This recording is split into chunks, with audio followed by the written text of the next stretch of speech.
Recording पण आपण सुरू केलंय. 65च्या आसपास क्वेश्चन्स आहेत वित्तीय प्रशासनाचे, ते बघून घ्या. याच्यानंतर MLRC कोडकडे आपण जाणार आहे. ते झालं की आपण GS2 ऑलमोस्ट नाही, पूर्णच संपला. म्हणजे आपण मोर दॅन 125 मार्क्सचा GS2 पार्ट 2 घेतलेला आहे. जर MLRC कोड झाला तर की 4 मार्काला येतो आजकाल जर आपण पाहिलं तर. आणि त्यात थोडेसे डेप्थ मध्ये जात आहेत, त्यानुसारच नोट्स मेकिंग चालू आहे. तर ते झालं की होऊन जाईल. आणि कदाचित नेक्स्ट मंडे पासून आपण GS म्हणलं सुरू करूया. GS म्हणजे सिलेबसला सुरू करून घेऊया. त्याच्या नोट्स तुम्हाला आधीच सगळ्या अवेलेबल करून दिल्या जातील. त्यानुसार आपण त्याला सुरू करून घेऊया, किंवा जर पॉसिबल झालं तर त्याच्या आधी करता येईल का आपण बघूया. चलो, तर पहिला प्रश्न बघा. खालीलपैकी कोणत्या समित्यांमध्ये लोकसभा व राज्यसभा सदस्य असतात? दोन्हींचे सदस्य असतात. अंदाज समितीमध्ये कुठले असतात? वाचले आपण. फक्त लोकसभेचे असतात. पहिलं स्टेटमेंट इलिमिनेट करा. ऑप्शन क्रमांक 1, 2, 4 गॅप होतात, राहतं BCD. ओके, आलं बरोबर आहे. म्हणजे स्थायी समितीमध्ये पण सदस्य असतात. किती असतात टोटल सदस्य? किती असतात स्थायी समितीमध्ये? 31. डिवाइड कसं केलं दोघांमध्ये? 21 आणि 10 केले. आणि लोकलेखा समितीत किती असतात? 15 आणि 7 टोटल 22. आणि सार्वजनिक उपक्रम मध्ये सुद्धा 15 आणि 7 22 सदस्य असतात. ओके. आणि अंदाज समितीमध्ये सगळे सदस्य लोकसभेचे किती असतात? 30 सदस्य असतात. ओके. पुढे अंदाज समितीचे सदस्य असतात कशा प्रकारे बघा, खाली दिले. पहिलं स्टेटमेंट आहे दोन्ही सभागृहातून समान असतात का? काही संबंध नाही ना, फक्त लोकसभेचे असतात. ओके. पुढे सभागृहातील सदस्य संख्येच्या प्रमाणात असतात, हे पण नाही. ओके. त्याच्यानंतर तिसरा मुद्दा, केवळ संसदेच्या कनिष्ठ सभागृहातून असतात, हे बरोबर आहे. म्हणजे लोकसभेतून असतात. 15 सदस्य लोकसभेतून आणि 7 सदस्य राज्यसभेतून, याचाही काही संबंध येत नाही. तर उत्तर क्रमांक काय आहे? 4. ओके. पुढे जाऊया आपण. पुढील कोणते विधान योग्य आहे असं म्हणलेलं आहे? पहिलं स्टेटमेंट आहे अंदाज समितीची स्थापना CD देशमुख यांच्या शिफारशीनुसार करण्यात आलेली आहे. कुणाची शिफारस होती? जॉन मथाई. त्यामुळे पहिलं चुकीचं आहे. दुसरं, ही समिती शासकीय खर्चावरती नियंत्रण ठेवण्या व्यतिरिक्त काटकसर सुचवते आणि तसेच आर्थिक प्रशासकीय रचना सुधारणा सुचवते. बरोबर आहे दुसरं स्टेटमेंट, त्याचं मुख्य काम तेच आहे. तर पहिलं चुकीचं आहे आणि दुसरं बरोबर आहे. उत्तर काय आहे? केवळ ब योग्य. चौथं स्टेटमेंट बघा. पुढील 2 विधानांपैकी कोणते विधान योग्य आहे? अंदाज समितीच्या सदस्यांचा कार्यकाल 1 वर्षाचा असतो. सगळ्यांचा 1 वर्षाचा असतो, आपण बघितले सगळ्या कमिटीचा. त्यामुळे हे स्टेटमेंट बरोबर आहे. सर्वसाधारणपणे 1/3 सदस्य दुसऱ्या वर्षी पुन्हा निवडून येतात, असं काही आपण वाचलं होतं का? अजिबात नाही. ओके. तर त्यामुळे दुसरं स्टेटमेंट चुकीचं आहे. ओके. केवळ योग्य. ओके. 5वा प्रश्न बघा. अंदाज समितीच्या पूर्वाधिकारी समिती बाबतीतील खालीलपैकी कोणते विधान अयोग्य आहे म्हणले? अंदाज समितीत चाललेला आहे. पुढे, स्थायी वित्त समिती ही तिची पूर्वाधिकार समिती आहे का? पहिली आधीची समिती होती का अंदाज समितीची? ती स्थायी वित्त समिती होती ना, आपण बघितले. कधीची? 1921 ची होती स्थायी समिती. स्थायी आर्थिक समिती असं काही त्याचं नाव होतं. आपल्या त्या सीट मध्ये आपण बघितलेलं आहे. ओके. त्यामुळे पहिलं स्टेटमेंट बरोबर आहे. दुसरं, ती समिती विधिमंडळाच्या इच्छेवर अवलंबित आहे. विधिमंडळाचा इच्छेचा संबंध आहे का? ते दरवर्षी आपण गठीत करतो, बरोबर आहे. लोकसभेच्या नियमांमध्ये किंवा लोकसभेच्या संबंधित ऍक्ट मध्ये ती असणार आहे. त्यामुळे अयोग्य कसला असलं पाहिजे? 2. तिसरं स्टेटमेंट काय? तिला वैधानिक दर्जा नव्हता, बरोबर आहे. त्याच्यासाठी काय सेपरेट ऍक्ट वगैरे आपण केलाय का? तर अजिबात नाही. तिची कार्य स्पष्ट व्याख्यित नव्हती, ती पण बरोबर आहे. ओके. 6वा प्रश्न, अंदाज समितीबाबत खालीलपैकी कोणते विधान बरोबर नाही? ओके. पहिलं बघा, या समितीचा उगम 1935 साली स्थापन झालेल्या आर्थिक स्थायी समितीमध्ये सापडू शकतो, बरोबर आहे. बरोबर आहे. 1935 आहे का ते? 1921 आहे. पहिलं स्टेटमेंट चुकीचं आहे. दुसरं, त्यांनी विचारलेलं आहे चुकीचं कुठलं, त्यामुळे आपलं उत्तर पहिलंच आलं पाहिजे. करेक्ट आहे. आता खालचं स्टेटमेंट पण आपण बघून घेऊया. दुसरं स्टेटमेंट काय बघा आपलं, स्वातंत्र्यानंतर पहिली अंदाज समिती तत्कालीन अर्थमंत्री जॉन मथाई यांच्या शिफारसीनुसार 1950 मध्ये स्थापन करण्यात आली. ओके. तर हे स्टेटमेंट बरोबर आहे. ओके.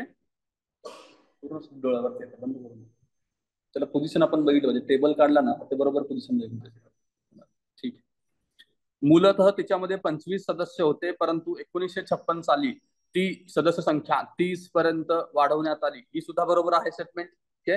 खालचं स्टेटमेंट, जर उपसभापती हे या समितीचे सदस्य असतील तर ते आपोआपच अध्यक्ष बनतात. उपसभापती जिथे असतो तिथे तो लगेच अध्यक्ष बनतोय, आपण पाहिलेलं आहे. त्यामुळं उत्तर याचं काय आहे? 1. ओके. पुढचा घेऊया प्रश्न आपण. खालीलपैकी कोणते विधान बरोबर नाही? भारतात 3 वित्तीय स्थायी समिती आहेत ना? ओके. अंदाज समिती आहे, लोकलेखा समिती आहे आणि सार्वजनिक उपक्रम समिती आहे. पहिलं स्टेटमेंट बरोबर आहे. स्वातंत्र्य प्राप्तीनंतर अंदाज समिती ही एप्रिल 1950 मध्ये जॉन मथाईंच्या शिफारशीनुसार झाली आहे. बरोबर स्टेटमेंट आहे. अंदाज समितीमध्ये केवळ लोकसभेतील 30 पेक्षा जास्त नाहीत इतके सदस्य असतात. या समितीमध्ये राज्यसभेला प्रतिनिधित्व नसते. तिसरं स्टेटमेंट सुद्धा बरोबर आहे. त्यानंतरचं स्टेटमेंट बघा. अंदाज समितीच्या अध्यक्षांची नेमणूक सभापतीकडून होते, तर ते नेहमीच विरोधी पक्षातील असतात. अंदाज समितीसाठी आहे का? ते लोकलेखा समितीसाठी आहे. त्यामुळं 4 नंबरचं स्टेटमेंट चुकीचं आहे, त्यांनी बरोबर नाही ओळखायला सांगितलेलं होतं. ओके. पुढे जाऊया आपण. अंदाज समितीच्या स्थापनेबाबत खालील विधाने विचारात घ्या. ओके. अशा प्रकारची पहिली समिती ही अर्थमंत्री जॉन मथाई यांच्या शिफारशीनुसार स्थापन करण्यात आली. बरोबर आहे स्टेटमेंट? यस. दुसरं, लोकसभेतील बहुतेक सर्व राजकीय पक्षांना या समितीमध्ये प्रतिनिधित्व मिळते आणि निवड ही एकल संक्रमणीय मतदान पद्धतीनं होत असते. हे सुद्धा बरोबर आहे. क स्टेटमेंट, समितीच्या अध्यक्षांची निवड ही या समितीमधील सदस्यांच्या ज्येष्ठतेच्या तत्वानुसार होते. अध्यक्षांची नेमणूक होते, सभापती त्याची नेमणूक करतात, आपण बघितलेलं आहे. त्यांची निवड होत नाही. त्यामुळं क स्टेटमेंट चुकीचं आहे. सगळ्या ठिकाणी सभापती अध्यक्षांची नेमणूक करतात. ओके. जर उपसभापती हे या समितीचे सदस्य असतील तर ते आपोआपच या समितीचे अध्यक्ष म्हणून नियुक्त होतात. हे सुद्धा स्टेटमेंट बरोबर आहे. उत्तर काय असलं पाहिजे आपलं? अ, ब आणि ड. ओके. पुढं 9वा प्रश्न बघा. अंदाज समितीची स्थापना जॉन मथाईंच्या शिफारशीनुसार 1921 ला झाली. बरोबर आहे ना स्टेटमेंट? बरोबर आहे ना? काय चुकीचं आहे? 50 ला झाली. ठीक आहे. पहिलं स्टेटमेंट चुकीचं आहे. पुढचं, या समितीत सर्व 30 सदस्य केवळ लोकसभेतून असतात. चुकीचं आहे ना? बरोबर आहे? ओके. ठीक आहे. या समितीला सतत मितव्ययिता समिती म्हणतात. म्हणजे आपण काय म्हणतो त्याला? काटकसर इकॉनॉमिक कमिटी आहे ना ती. इकॉनॉमी बद्दल तुम्हाला काटकसर सुचवत राहते. त्याला काय शब्द होता इंग्लिश मध्ये? Continuous economic committee. ओके. त्यामुळे हे स्टेटमेंट बरोबर आहे. मंत्री या समितीचा सदस्य म्हणून निवडून येऊ शकतात. बरोबर आहे. करेक्ट? नाही ना? ओके. ठीक आहे. म्हणजे लक्ष आहे आपलं सगळ्यांचं. ब आणि क उत्तर आहे याचं. ओके. पुढे जाऊया. भारतातील अंदाज समितीबाबत खालील विधाने विचारात घ्या. भारतातील अंदाज समिती ही ब्रिटिश नमुन्यावरती आधारित आहे आणि ती 1952 साली तत्कालीन सभापती जी.व्ही. मावळणकर यांच्या शिफारशीनुसार स्थापन करण्यात आली आहे. मावळणकरचा काय संबंध आहे का? नाही. पहिलं स्टेटमेंट चुकीचं झालं. ए चुकीचं केल्यानंतर खाली या 1, 2, 3 इलिमिनेट झाले. डायरेक्टली उत्तर डी मिळतं. ओके. आता वरचे 3 स्टेटमेंट पण आपण बघून घेऊया. अंदाज समितीमध्ये संसदेच्या दोन्ही सभागृहातील 30 सदस्य असतात. एकाच सभागृहातील असतात. तेच स्टेटमेंट परत परत रिपीट होत आहेत. तिच्या अध्यक्षांची निवड ही समितीच्या सदस्यातून होते. समितीच्या सदस्यातून निवड होते का? नेमणूक होते. सभापती नेमणूक करतात, हे आपण बघितलेलं आहे. त्याच्यानंतर डी, प्रशासनात कार्यक्षमता आणि काटकसर घडवून आणण्यासाठी पर्यायी धोरण सुचवणे हे अंदाज समितीचे कार्य आहे. हे स्टेटमेंट बरोबर आहे. करेक्ट आहे? 11वा प्रश्न बघा. लोकलेखा समिती. आता अंदाज समितीचे इतके सगळे प्रश्न आले, ते जरी तुम्ही नीट व्यवस्थित केले तर त्याच्या बाहेरचा प्रश्न अंदाज समितीवरती येणार नाही. ओके. आता लोकलेखा समितीवरती बघूया. लोकलेखा समितीची स्थापना 1921 मध्ये झाली आहे. बरोबर आहे ना? हे पहिलं स्टेटमेंट आपलं बरोबर आहे. लोकलेखा समितीमध्ये 22 सदस्य असतात. बरोबर आहे स्टेटमेंट? सदस्यांचा कार्यकाल 1 वर्षाचा. सगळ्या कमिटीचा कार्यकाल 1च वर्ष आहे. ओके. 1963 पासून विरोधी पक्षातील व्यक्तींच्या समितीचा अध्यक्ष म्हणून नियुक्ती केली जाते. कधीपासून? 1966-67 पासून हे सुरुवात झालेलं आहे. त्यामुळे ड चुकीचं आहे. उत्तर आपलं आहे अ, ब, क. ओके. पुढे जाऊया. लोकलेखा समितीवरती शासनाचे किती प्रतिनिधी नेमले जातात? असायला पाहिजे का शासनाचा प्रतिनिधी? अजिबात नसायला पाहिजे. ओके. त्यामुळे एक ही नाही याचं उत्तर आहे. पुढे 13, लोकलेखा समितीचे सदस्य खालीलपैकी कोणत्या मतदान पद्धतीने निवडले जातात. ओके, तर याच्यामध्ये काय दिलेलं आहे, एकल संक्रमणीय मतदान पद्धत आपल्याला माहिती आहे. इतर ऑप्शन्स काय आहेत बघा, एकल मतदान पद्धती असं काही आहे का, नाही आहे. पहिलं स्टेटमेंट चुकीचं आहे. तिसरं काय, त्यांची निवडणूक होत नाही, नेमणूक होते. निवडणूक होते, अध्यक्षांची नेमणूक होते, त्यामुळे हे स्टेटमेंट चुकीचं आहे. चौथंही चुकीचं आहे.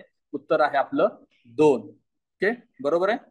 त्याच्यानंतर 14वा प्रश्न बघा पुढचा, पुढील 2 पैकी कोणते विधान योग्य आहे. ओके, योग्य विधान तुम्हाला निवडायचं आहे.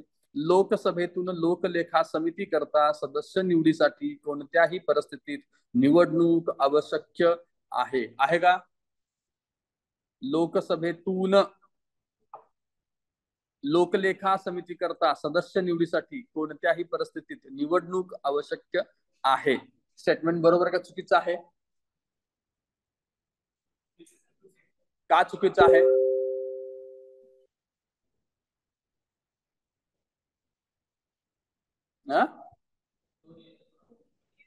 दोन्ही आलं पाहिजे म्हणून चुकीचं आहे. निवडणूक होते ना एकल संक्रमणीय मतदान पद्धतीने, दोन्हीकडे एकल संक्रमणीय त्यांच्या पार्टीच्या सदस्यानुसार एकल संक्रमणीय मतदान पद्धतीने निवडणूक होते, पण 15 लोकसभेतून आणि 7 राज्यसभेतून.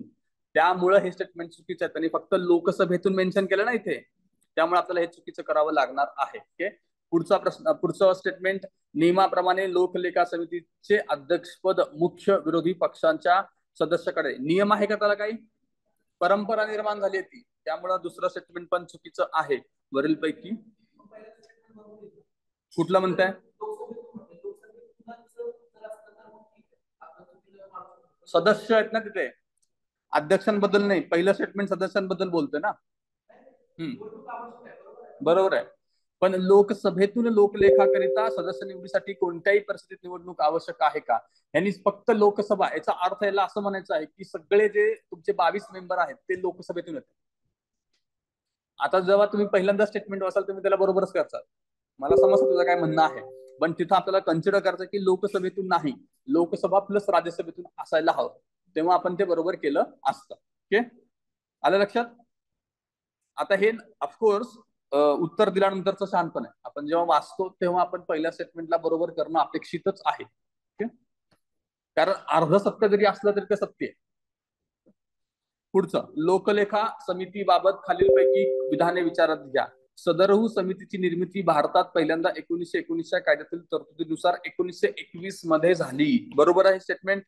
पुढे चला, या समितीचे वर्णन काही वेळा अंदाज समितीची जुळी बहीण असं करतात. बरोबर आहे ना. ओके, त्याच्यानंतर या समितीला नियंत्रक महालेखा परीक्षकांकडून सहाय्य होते, जे या समितीच्या सभेत सहभागी होत नाहीत.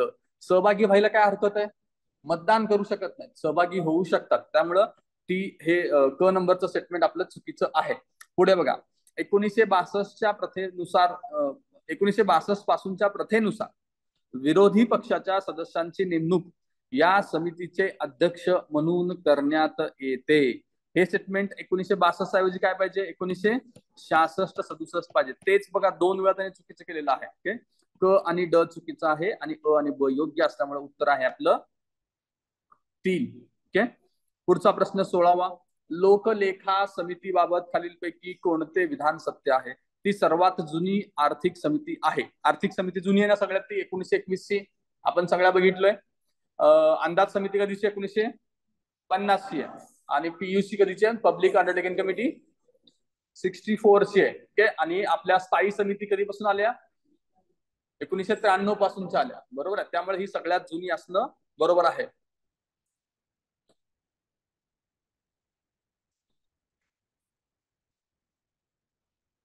पहिलं स्टेटमेंट तरी बरोबर आहे. दुसरं बघा, तिचे वर्णन अंदाज समितीची जुळी बहीण, पुन्हा सेम स्टेटमेंट आहे. ओके, तिसरं, तिचे निष्कर्ष हे पूर्वलक्षी स्वरूपाचे एक्सपोज फॅक्टो असतात का, असतात ना.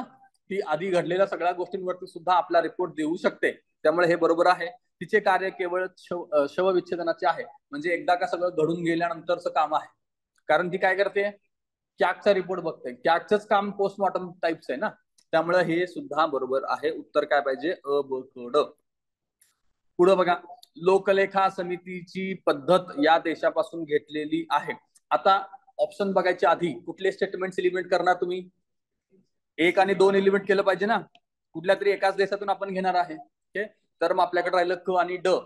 क काय सांगतो ग्रेट ब्रिटन, ड काय सांगतो चीन. मग चीन बरोबर आहे. काय बरोबर आहे? Great Britain. उत्तर आहे आपलं क. पुढे चला. लोकलेखा समितीबाबत खालील विधाने विचारात घ्या. ती सर्वात जुनी वित्तीय समिती असून ते संसदेची पहारेकरी म्हणून ओळखली जाते. स्टेटमेंट बरोबर आहे. पहारेकरी आहे कारण खर्चावरती लक्ष ठेवते. कॅगला आपण पहारेकरी म्हणतोय, मग ही सुद्धा पहारेकरी ठरली पाहिजे. पुढे तिचा धोरणात्मक प्रश्नांशी संबंध असतो. तिचा धोरणात्मक गोष्टीशी संबंध आहे का? धोरण झालं, प्रोग्राम इम्प्लिमेंट झाले, खर्च झाला, मग ही पिक्चर मध्ये येते. त्याच्यामुळे ब नंबरचं स्टेटमेंट चुकीचं आहे. धोरणात्मक गोष्टींची संबंध कुठल्या कमिटीचा आला पाहिजे?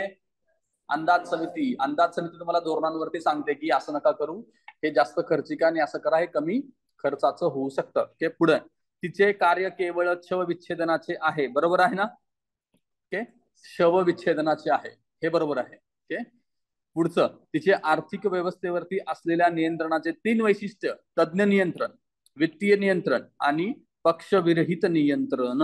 हे स्टेटमेंट बरोबर आहे. कसं बरोबर आहे सांगा मला? तज्ञ नियंत्रण कसं बरोबर आहे? कॅगचा रिपोर्ट, त्याच्यानंतर वित्तीय नियंत्रणासाठीच ही काम करते. आणि पक्षविरहित नियंत्रण आहे का? आहे, कारण त्याचा अध्यक्ष कुठला असतो? ऑपोजिशनचा असतो. त्यामुळे हे स्टेटमेंट सुद्धा बरोबर आहे. उत्तर आपलं अ, क आणि ड. ओके, पुढचा प्रश्न बघा. सार्वजनिक उपक्रम समिती. आता उपक्रम समिती सुरू झाली. ओके, तुम्हाला एक अंदाज आला असेल. आतापर्यंत आपण 18 प्रश्न बघितले, 2च कमिट्या बघतो आतापर्यंत आपण. म्हणजे जर वर्षी प्रत्येक कमिटीवरती एक प्रश्न असल्यासारखं आहे. आपण एक 10 वर्षाचं मागचं बघतोय ना, तर म्हणजे प्रत्येक कमिटी नीट व्यवस्थित आपल्याला करायलाच पाहिजे. कारण या कमिटीवरती तुमचे 3 कमिट्या 3 प्रश्न सुद्धा येऊ शकतात. ओके, पुढे बघा. तिची स्थापना तत्कालीन अर्थमंत्री जॉन मथाईंचा काय संबंध आहे का इथे? नाही. कुणाचा होता संबंध? कृष्णा मेनननी सांगितलेलं होतं. सध्या या समितीत 15 सदस्य आहेत, लोकसभेतून 10 आणि 5. हे सुद्धा चुकीचं स्टेटमेंट आहे. तिसरं स्टेटमेंट, तिच्या राज्यसभेतून आलेल्या सदस्यांची अध्यक्ष म्हणून नियुक्ती होऊ शकते. होईल का? लोकसभेचाच अध्यक्ष होतो, हे सुद्धा आपण पाहिलेलं आहे. घटनात्मक दृष्ट्या या समितीचे अहवाल शासनावरती बंधनकारक असतात. घटनात्मकतेचा प्रश्न येतो का? अजिबात नाही. घटनेमध्ये या समितीचा उल्लेख आहे का? नाही. त्यामुळे हे स्टेटमेंट चुकीचं करायचं आहे आणि वरील पैकी एक ही बरोबर नाही, हे आपलं उत्तर आहे. ओके, 20 बघा. भारतात सार्वजनिक उपक्रम समितीची स्थापना कोणत्या कार्यपूर्ती करता करण्यात आली आहे?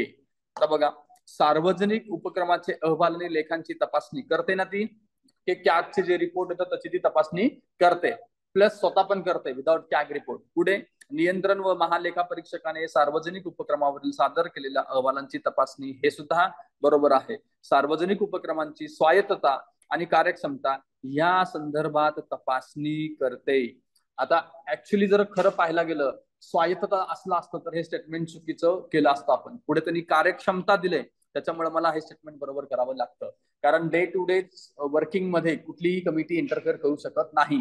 त्या बाबतीत पीएसयू ना ऑटोनॉमी आहे. ओके, पण कार्यक्षमता या शब्दामुळं आणि अर्धवाक्य सत्य असल्यामुळे मी त्याला बरोबर करत आहे. ओके, वरील सर्व बरोबर आहेत. अ, ब, क उत्तर आहे.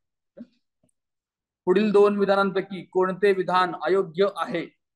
पहिलं काय म्हणते? दिनांक 1/4/1972 पासून सार्वजनिक उपक्रम समितीतील सदस्य संख्येत वाढ करून ती 22 करण्यात आली. कधी वाढ झाली आहे?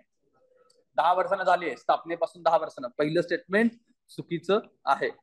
वरील 22 सदस्यांपैकी 7 राज्यसभेतून असतात. बरोबर आहे? करेक्ट. तर मग अयोग्य विचारले, फक्त अयोग्य आहे. सार्वजनिक उपक्रम समितीद्वारे वापरले जाणारे माहितीचे स्रोत कोणते? मंत्रालयाकडून सादर प्राथमिक आणि सविस्तर माहिती असायला पाहिजे.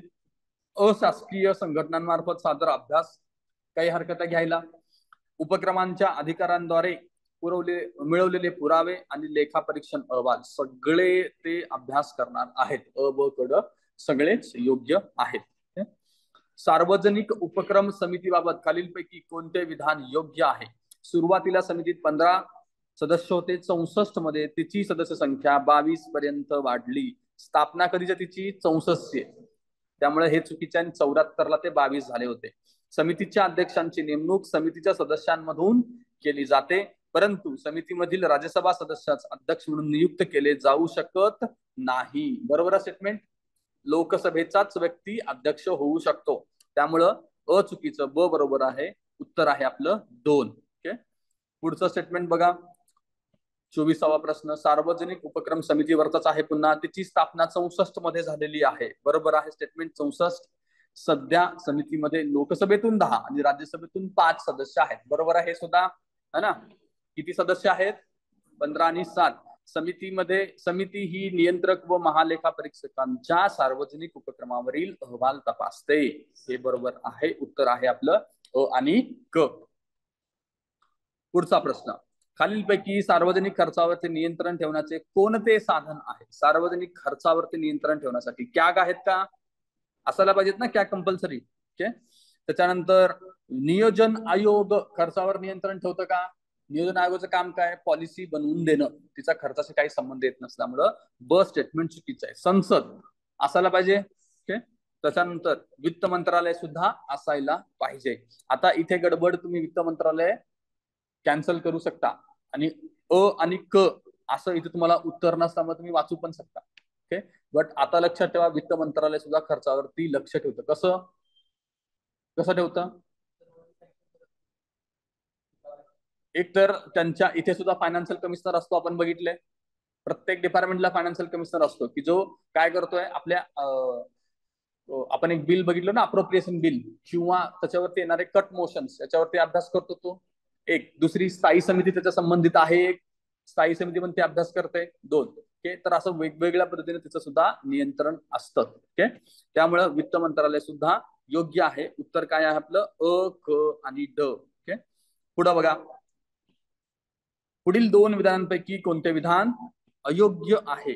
सर्वसाधारणपणे सार्वजनिक उपक्रम समितीच्या अहवालावरती सभागृहात चर्चा होत नाही. ओके. बरोबर आहे का? सर्वसाधारणपणे सार्वजनिक उपक्रम समितीच्या अहवालावरती सभागृहात चर्चा होत नाही म्हणलेले. ओके. योग्य की अयोग्य आहे? योग्य आहे ना. ओके. पुढचं. लोकलेखा समिती मुख्यतः लेखापरीक्षांचा अहवाल तपासते. बरोबर आहे का? दोन्ही स्टेटमेंट योग्य आहेत. त्यांनी काय विचारले? अयोग्य. मग काय उत्तर असलं पाहिजे आपलं? अ ब दोन्ही नाहीत. ओके. कधी कधी आयोग जीएस मध्ये सीसॅटचे प्रश्न टाकतं. तेवढं आपल्याला नीट व्यवस्थित लक्ष द्यायचं आहे. ओके. आपल्याला येत असणारे प्रश्न पण या गडबडीत चुकून जातात आपले. 27वा प्रश्न बघा. कोणत्या समितीमध्ये लोकसभा राज्यसभा सदस्य असतात? दोन्हीचे सदस्य असतात. ओके. पहिलं, अंदाज समिती असतात का? नाही. पहिलं इलिमिनेट करा. डायरेक्टली उत्तर तर तुम्हाला ब क ड. ओके. स्थायी समितीत असतात, लोकलेखा समितीत असतात, सार्वजनिक उपक्रम समितीमध्ये सुद्धा असतात. 28. खालील विधानांपैकी कोणते विधान योग्य आहे ते आपल्याला ओळखायचं आहे. सुरुवातीला सार्वजनिक उपक्रम समितीमध्ये 15 सदस्य होते. लोकसभेतून 10 आणि राज्यसभेतून 5. मला इतकं माहिती आहे 15 होते. 10 5 माहिती नाही. पण माहिती नसताना पण आपण त्याला चुकीचं करणार नाहीये. असतील, आता तुमच्या नोट्स मध्ये ते लिहून घ्या. असतील पण कदाचित नोट्स मध्ये आपल्या, नसेल तर ते लिहून घ्या की आधी 15 त्याचं डिवाइड असं 5 आणि 10 मध्ये करण्यात आलेलं होतं. ओके. पुढं. सुरुवातीला अंदाज समितीमध्ये 25 सदस्य होते. लोकसभेतून 5 आणि राज्यसभेतून 10. ओके. हे स्टेटमेंट अंदाज समितीबद्दल आहे. अंदाज समितीमध्ये दोन्हीचा संबंध येतो का? नाही. त्यामुळे तेव्हा पण नसणार आणि आताही नाही येतच. त्यामुळे आपण हे स्टेटमेंट चुकीचं करणार आहोत. सदस्य किती आहेत ही भानगड सोडूनच द्या, कुठून कुठून आलेत ते. पण आपल्याला इतकं माहिती आहे की सगळे लोकसभेतूनच आहे. ओके. पुढं. सुरुवातीला लोकलेखा समितीमध्ये 15 सदस्य होते. लोकलेखा समितीमध्ये असं कुठं वाचलंय का आपण 15 वगैरे?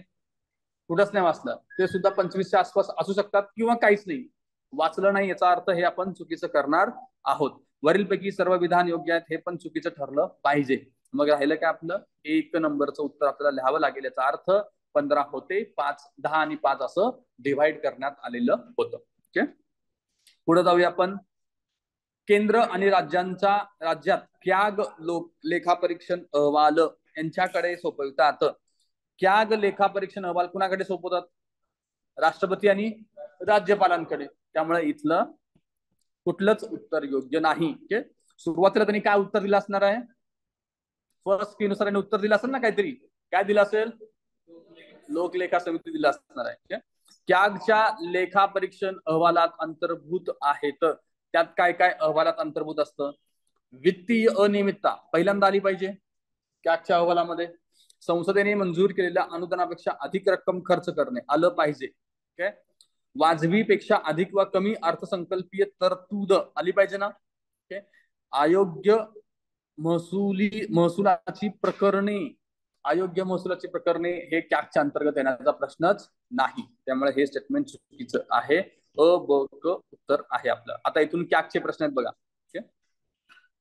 लेख्यांपासून लेखांकन वेगळे करण्यासंदर्भात कोणतीही समिती किंवा आयोग संबंधित नाही म्हणलेलं आहे. बघितलं ना आपण हे सुद्धा. इन्स्केप होती ना, मुडीमन होते, ली कमिशन कुठं होते? पब्लिक सर्व्हिस मध्ये बघितले आपण. ओके, आणि कोठारी कमिशन एज्युकेशनला होते. त्यामुळे उत्तर आपलं काय पाहिजे? क आणि ड. अशा वेळेस पटकन आपण अ लिहावं म्हणून ऑप्शन 1 ला टाकलंय. आपण लिहून जातो ते लक्षात घ्यायचं. आणि एक उत्तर असताना एकदा चेक करायचे आपल्याला, पुन्हा एकदा थांबायचं, बाबा एक बरोबर आहे का. कारण एक फसव ऑप्शन असतं नेहमी, लक्षात घ्या. ओके, आणि असं 1-2 चुकले पर पेपर तर 10 मार्क गेले ना. मग त्यानंतर मग पेपर चेक करताना क्वेश्चन पेपर फाडून काही उपयोग होत नाही. त्यामुळे आताच लक्ष देऊन सगळ्या गोष्टी करायच्या आहेत. ओके, पुढे चला. खालीलपैकी चुकीचे विधान ओळखायचे. कलम 112 नुसार राष्ट्रपती वार्षिक वित्तीय विवरणपत्रक संसदेच्या दोन्ही सभागृहापुढे मांडण्याची व्यवस्था करतात. ओके, बरोबर आहे 112 हे राष्ट्रपतीच करतात. 265 नुसार कायद्याने प्राधिकृत केल्याखेरीज कोणत्याही कराची आकारणी किंवा वसुली करता येत नाही. हे पण बरोबर आहे. हे 265 कलम. ओके, त्यामुळे दोन्ही स्टेटमेंट बरोबर आहेत. मग उत्तर काय पाहिजे? 3 पाहिजे. बरोबर आहे ना. कारण वरती काय म्हणतात, त्यांनी चुकीचं विधान ओळखायला सांगितलंय, एकही नाही. ओके, आणि असे प्रश्न मुद्दामून शेवटी असतात. आपला फोकस कमी होत असतो आणि तिथं गडबड होते. तुम्ही तुमचे क्वेश्चन्स पेपर बघा, शेवटच्या फेज मध्ये तुमचे क्वेश्चन्स खूप चुकले असतात, सिली मिस्टेक खूप झालेले असतात. मग याला एक उत्तर आहे, मागून सुरुवात करा, मग पहिले चुकतील. त्यामुळं पेपरला आहे ना अर्धा तासाचा वेळ द्यायचा. अर्धा तासात जेवढे तुम्हाला ठरावं लागतील, किती ठरावं लागतील आपल्याला? 40 प्रश्न, ऑलमोस्ट 40 प्रश्न अर्धा तासामध्ये. हे तुमचा पेपर बरोबर 2 तासात कव्हर होऊ शकतो. अर्धा तास झाला की निवांत राहायचं आणि 1-2 मिनिटात तुम्ही शांत राहून थोडंसं पाणी वगैरे प्या आणि स्वतःच्या ब्रेनला पुन्हा इन्स्ट्रक्शन द्यायचं, आता पूर्ण फोकस. कारण आपला ब्रेन 1 तासाच्या वर गडबडतो. त्यामुळे ब्रेक घेऊन सुरुवात केलात तर तुम्हाला ते व्यवस्थित होईल. अर्धा तासाचा टायमिंग लावून ठेवा तुमच्या इथं घड्याळामध्ये. ते वाजले की थांबायचे, किंवा 40 प्रश्न झाले की थांबायचे आणि मग थोडासा ब्रेक घेऊन पुन्हा सुरू करायचं. ही मेथड जर तुम्ही फॉलो केला तर तुमच्या चुका कमीत कमी होतील. ओके, त्याच्यानंतर पुढे बघा. भारतीय राज्यघटनेच्या कलम 110 नुसार राष्ट्रपती प्रत्येक वित्तीय वर्षाबाबतचे वार्षिक वित्तीय विवरणपत्र संसदेच्या दोन्ही सभागृहासमोर ठेवण्याची तरतूद करतील. हे स्टेटमेंट चुकीचं आहे का बरोबर आहे? 112 पाहिजे तिकडे, त्यांनी 110 दिलेला आहे. संसद कर वाढवू, कमी किंवा रद्द करू शकते. हे स्टेटमेंट चुकीचं आहे का बरोबर आहे? काय करू शकत नाही ती? वाढवू शकत नाही, आणि कमी आणि रद्द करू शकते. ओके, हे मी जेव्हापासून लक्ष्मीकांत वाचतो तेव्हापासून मला काहीच कळलं नाही. म्हणजे आता आपण बघतो की ती वाढवू शकत नाही म्हणतो, तर कर तर आपला दरवर्षी सरकार वाढवत आहे. म्हणजे नेमकं म्हणायचं काय कॉन्स्टिट्यूशन मधल्या या स्टेटमेंटला? म्हणायचं काय? कुणाला कळलं काय इथे? कुणाला कळलं असेल तर सांगा, काय म्हणताय? अर्थसंकल्पातून. बर, हा ना, मग संसदेचे सदस्य करतात ना. म्हणजे तुम्हाला मला ओके, तर हे आपल्या ह्याच्यामध्ये असल्यामुळं आणि आपण ते पाठ केल्यामुळे आपल्याला माहिती येते ते काय आहे. ते लक्ष्मीकांत असं सांगतोय तर आहे, तर आपण त्याला चुकीचं करू आता. आणि योग्य विधान ओळखायला सांगितलं. सॉरी, पहिलं पण आपलं अयोग्यच होतं ना. 110 ऐवजी 112 पाहिजे, त्यामुळे एकही नाही. ओके, पुढे. कोणाला एप्रिल 12 मध्ये आयकर ई फायलिंग अनिवार्य केले आहे? 2012 मध्ये आयकर ई फायलिंग. आता हा प्रश्न जीएसटी मध्ये अपेक्षित नाहीये खरं तर, पण असे पण काही काही प्रश्न येतात. ओके, आणि करंटच्या संबंधित हा प्रश्न असायला पाहिजे, कारण 13चा पेपर आहे. तर करंट सगळीकडे येतं, जीएस 2, 3, 4 मध्ये सुद्धा येतं, आणि 1 मध्ये सुद्धा पर्यावरणाच्या अँगलने येतं. त्यामुळे करंटला सोडू नका. करंट तुमचं जवळपास 50 ते 60 मार्कांचं असतं. परिक्रमा तुमचं जे आहे, किंवा तुम्ही व्हॉट एव्हर कुठलं वाचताय ते नीट व्यवस्थित थोरली करून घ्या. आणि इकॉनॉमिक सर्व्हे ऑफ महाराष्ट्र हे तुम्हाला सगळीकडे कामाला येणार आहे. एक 50-60 मार्काला तर ते उपयोगी ठरतच. तुम्ही 21 चा पेपर किंवा 22 चा पेपर काढून बघा आणि महाराष्ट्र इकॉनॉमिक सर्व्हे बघा, तुम्हाला 7-8 प्रश्न आरामात सापडतात, स्कीम म्हणा किंवा इतर काही वेगळ्या गोष्टीबद्दल. तर त्या आता तुमचं हे सगळं वाचून झालेलं आहे, तर मग ते ऍड ऑन म्हणून ते करायला काहीच हरकत नाही. ओके, पुढे बघा. ज्याची प्राप्ती 10 लाखापेक्षा अधिक आहे त्याला आयकर ई फायलिंग अनिवार्य आहे. मला माहिती नाहीये, तुम्ही वाचलं नसेल तर समजा केला स्टेटमेंटला असंच ठेवा. पुढे चला. ज्यांच्या मालकीची 2 पेक्षा अधिक वाहने आहेत. मी आजपर्यंत पेपरमध्ये किंवा परिक्रमामध्ये आपण वाचत असताना असं कुठे कधी वाचलंय का आयकरची कंडिशन 2 वाहने वगैरे काय ठेवलंय का? आणि 2 वाहने म्हणजे तुम्ही ठरवणार कसं आहे? एकाकडे हायाबुसा आणि एकाकडे स्कूटी आहे, तुम्ही करणार का असं? मग व्हॅल्युएशन फरक आहे ना वेगळ्या दोन्हीमध्ये, तर त्यामुळं 2 नंबरचं चुकीचं आहे. ज्यांच्या मालकीची 2 पेक्षा अधिक घरे आहेत, सेम पुन्हा वरच्यासारखाच मुद्दा आला. ओके, तर एकाकडे झोपडी आणि एकाकडे मोठे बिल्डिंग्स आहेत, फ्लॅट्स आहेत, तुम्ही करताल का? तुम्ही कधी ठीक आहे. पुढं तिसरं स्टेटमेंट आपलं चुकीचं आहे. त्यांच्या मालकीची 10 हेक्टर पेक्षा अधिक जमीन नसायला पाहिजे. मला इतकं माहित आहे की आयकरचं मी जेव्हा जेव्हा वाचतो तेव्हा पैशाचा रकमेचा रेफरन्स येतो, जमीन गाडी वगैरे काही येत नसतो. त्यामुळे 4 नंबरचं स्टेटमेंट चुकीचं आहे. उत्तर पाहिजे 1. ओके, पुढे 35वा. कार्यकारी व्यवस्थापन व कायदेशीर नियंत्रणाचे प्रभावी साधन कोणते? कोणते असलं पाहिजे? कार्यकारी व्यवस्थापन व कायदेशीर नियंत्रणाचे. आता ऑप्शन्स बघा. अंदाजपत्रक मला माहिती आहे, अंदाजपत्रक मांडतो त्याला कायदेशीर आधार आहे, त्याला कॉन्स्टिट्यूशन नुसार प्रोव्हिजन सुद्धा आहे. बट ठीक आहे, तुम्हाला माहिती कन्फ्युजन आहे त्याला असंच ठेवा. पुढे चला. लेखा परीक्षण हे सुद्धा असायला पाहिजे. वाटते आपल्याला लेखा परीक्षण होत आहे.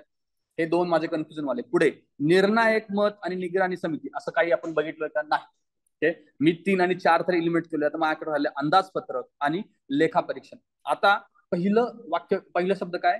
कार्यकारी व्यवस्थापन व कायदेशीर नियंत्रणाचे प्रभावी साधन. आता अंदाजपत्रक कुणाकडनं मांडलं जातं? एक्झिक्युटिव्ह मांडतं. आणि लेखा परीक्षण कुणाला रिस्पॉन्सिबल आहे? कायदे मंडळाला संबंधित आहे. मग यावरून दोन्हीपैकी निवड करताना मी कशाची निवड केली पाहिजे? ऑप्शन क्रमांक 1 अंदाज समिती. येतं लक्षात? सॉरी, अंदाजपत्रक. कार्यकारी या शब्दामुळे तिथं मला क्लिक झालं आणि मी अंदाजपत्रक निवडलेलं आहे.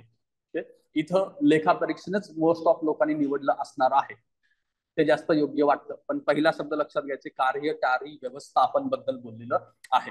आणि मुळात लेखा परीक्षणामध्ये आपण व्यवस्थापनाबद्दल काही चर्चा करतो का? नाही. खर्च होऊन गेल्यानंतर असा खर्च का केला याचा आपण ऑडिट करतो, त्यामुळे त्याचा काही संबंध नाही आला पाहिजे. ओके, पुढे बघा. आता तुटीच्या अर्थव्यवस्थेच्या संकल्पनेबाबत जोड्या लावायला सांगितलेल्या आहेत आपल्याला. महसुली तूट. महसुली तूट काय असली पाहिजे बघा. बर, मौद्रिक तूट आणि 1 नंबरला डायरेक्ट कनेक्ट करता येतं तुम्हाला काय?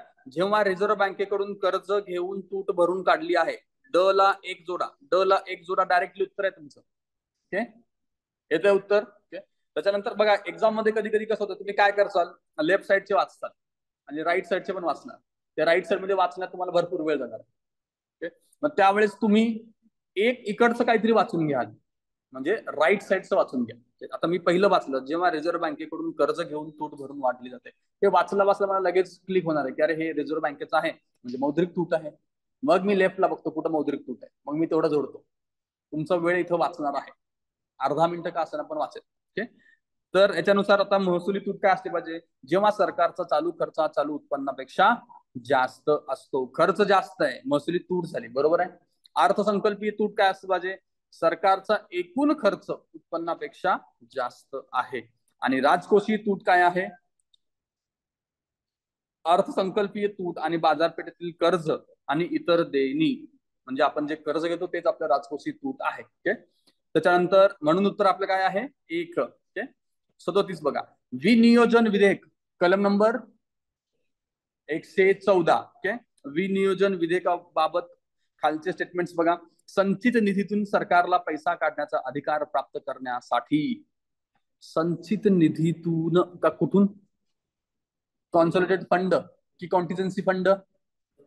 बरोबर आहे पहिलं स्टेटमेंट. ओके, पुढचं, विविध कर गोळा करण्याचा अधिकार प्राप्त करण्यासाठी, याचा काय संबंध आहे का? याला कुठलं बिल मानतो आपण?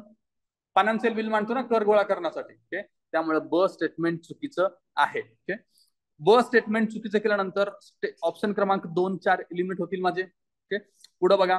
आता अ ला मी बरोबर म्हणलेलं आहे, डायरेक्टली मला उत्तरापर्यंत घेऊन जाता येतो. डायरेक्टली उत्तर माझं काय अ फक्त. पुढे पण वाचा, विविध करांची निश्चिती करण्यासाठी. पण कर निश्चिती म्हणजे पुन्हा काय झालं, फायनान्शियल बिल झालं. ओके, त्यामुळे हे चुकीचं आहे. सामान्य विधेयकाला मंजुरी मिळण्यासाठी विनियोजन विधेयक मांडले जाते. काय संबंध आहे त्याचा? काहीही संबंध नाही. एक स्टेटमेंट एक बरोबर आहे. भारताच्या संचित निधीतून देयक देण्यासाठी टीमद्वारे अधिकृत केले जाते. कशाद्वारे? संचित निधीतून देयक. वरच बघितले आपण, विनियोजन अधिनियम, उत्तर क्रमांक 2, कलम 114. ओके, 39 बघा. खालीलपैकी कोणते विधान चुकीचे आहे? ओके, सर्व अर्थ किंवा धन विधेयके अनुच्छेद 110 ही वित्त विधेयके असतात, परंतु सर्व वित्त विधेयके 117 ही अर्थ धन विधेयके नसतात. बरोबर आहे ना? मनी बिलला आपण फायनान्शियल बिल म्हणू शकतो, बट फायनान्शियल बिल हे मनी बिल असेलच असं नाही. त्यामुळे पहिलं स्टेटमेंट बरोबर आहे. दुसरं, वित्तीय विधेयक अनुच्छेद 117(3) द्वारे राज्यसभेद्वारा फेटाळले अथवा दुरुस्त केले जाऊ शकत नाही. हे चुकीचं स्टेटमेंट आहे. 3 मध्ये दोघांना समान अधिकार आहेत. हे दोन्हीकडे सुद्धा रिजेक्ट केलं जातं किंवा ऍक्सेप्ट केलं जातं. त्यामुळे 2 नंबरचं स्टेटमेंट चुकीचं आहे. वित्त विधेयक अनुच्छेद 117(3) बाबत दोन्ही सभागृहांमध्ये मतभेद झाल्यास कोंडी सोडवण्यासाठी राष्ट्रपती दोन्ही सभागृहांची संयुक्त बैठक बोलू शकतात. हे सामान्य विधेयकाप्रमाणे असतं, त्यामुळे हे बोलू शकतात. ओके, उत्तर आपलं चुकीचं ओळखायला सांगितलं तर 2 नंबर आपलं चुकीचं आहे. 40वा प्रश्न बघा. अर्थ विधेयक हे प्रथम लोकसभेत मांडले जाते. बरोबर आहे पहिलं स्टेटमेंट. ओके, कारण बघा, लोकसभेच्या सभापतींना एखादे विधेयक हे अर्थ विधेयक आहे की नाही हे ठरवण्याचा अंतिम अधिकार देण्यात आलेला आहे. हे कारण होईल का?